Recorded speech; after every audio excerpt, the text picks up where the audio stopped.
In the beginning, there was only the Aether and the Keepers. Among them were two beings who would later be known by many names. One of them would come to be known as Dr. Monty, while the other would be known as the Shadow Man. Over time, the Keepers created the Summoning Stone, a device that allowed them to manipulate the Aether. Now possessing power over reality itself, they used it to create Agartha. The Keepers later mastered the ability to travel between dimensions.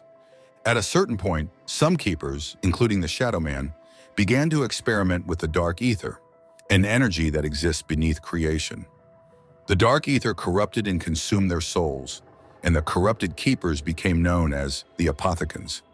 The Apothicons created the Aether Pyramid, a device of absolute power. A rift formed between them and the Keepers, who remained untouched by the Dark Aether. Soon after, a war broke out between the Apothicons and the untainted Keepers.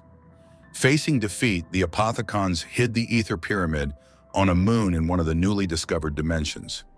After the Apothicons were banished into the Dark Aether, the remaining Keepers took on the role of guardians.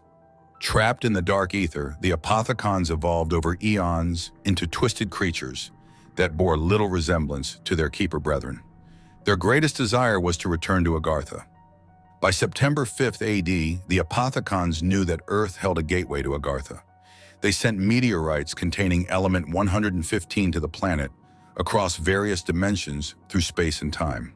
They believed that humanity would one day use element 115 to wage war against one another, opening a rift that would allow the Apothicons to escape from the Dark Aether.